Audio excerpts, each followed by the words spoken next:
তাসকিন আহমেদকে সহ অধিনায়কের দায়িত্ব দিয়ে টি-20 বিশ্বকাপের দল ঘোষণা করল বিসিবি।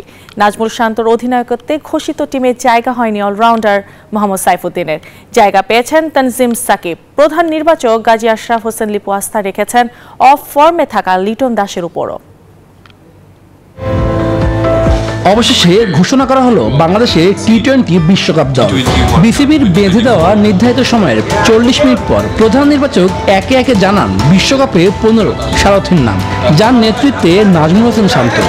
মোহাম্মদ নাজমুল হোসেন শান্ত দলনায়ক, তাসকিন আহমেদ ভাইস ক্যাপ্টেন, লিটন কুমার দাস, সৌম্য সরকার, তানজিদ হাসান তামিম, সাকিব আল হাসান, মোহাম্মদ তাহিদ হৃদয়, মাহমুদুল্লাহ রিয়াদ, জাকের আলী আনিক, মোহাম্মদ তানভীর ইসলাম, শেখ মাহাদি হাসান, মোহাম্মদ রিশাদ হোসেন, মোহাম্মদ মুস্তাফিজুর রহমান, মোহাম্মদ শরীফুল ইসলাম, তানজিম হাসান সাকিব।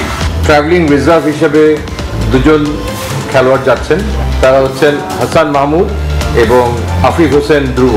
যার ইনজুরি নিয়ে আলোচনা ছিল তুঙ্গে, সেই স্পিড স্টার তাসকিন আহমেদকে দেওয়া হলো সহ অধিনায়কের দায়িত্ব। শরীফুলের ব্যাপারটা যেমন সেও বলেছিল যে একটা ছুটি চাই, আমরাও দেখেছিলাম। তো এখন আমাদের নিজেদের কাছেও অনেক রিগ্রেট হয় যে আমরা যদি এই ব্যাপারে আরও অ্যাগ্রেসিভ হতাম, তাকে বাদিয়ে দিতাম। এখন ইউ নেভার নো কবে কে ইনজুর হবে, সেটা যেমন আগে থেকে প্রেডিক্ট করা যায় না। আবার এর ভবিষ্যতেও কেউ বলতে পারে না কোন খেলাতে কোন দলের কোন খেলোয়াড় ইনজুর হয়ে যাবে।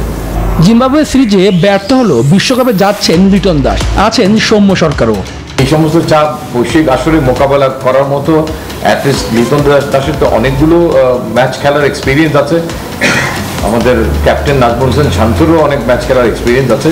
আমার মনে হয় যে অনেক সময় অনেকে বড় মঞ্চে ভালো করে।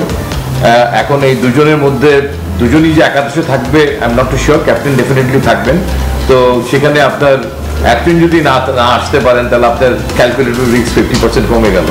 নির্বাচকদের প্রত্যাশা মেটাতে পারেননি সাইফুদ্দিন। প্রতিদ্বন্দ্বিতায় তার চেয়ে এগিয়ে জায়গা করে নিয়েছেন Tanzim Sakib. I think you should have some confidence on us, এবং আমি বলতে চাই যে আস্থার জায়গাটাতে আমরা তাকে মিস করেছি। আমরা সাকিবকে এগিয়ে রেখেছি সেই জায়গাটাতে। তো definitely you will work hard. ভবিষ্যতে নিশ্চয়ই ভালো করলে আবার সুযোগ থাকবে। রিজার্ভ হিসাবে দলে নেওয়া হয়েছে পেসার হাসান মাহমুদ ও ব্যাটার আফিফ হোসেনকে। প্রথমবারের মতো টি-20 বিশ্বকাপের দলে আছেন তাহিদ হৃদয়, তানভীর ইসলাম, জাকির আলী, রিশাদ হোসেন, তানজিম সাকিব ও তানজিদ তামিম। শুভদেবনাথ, নিউজ 24, ঢাকা।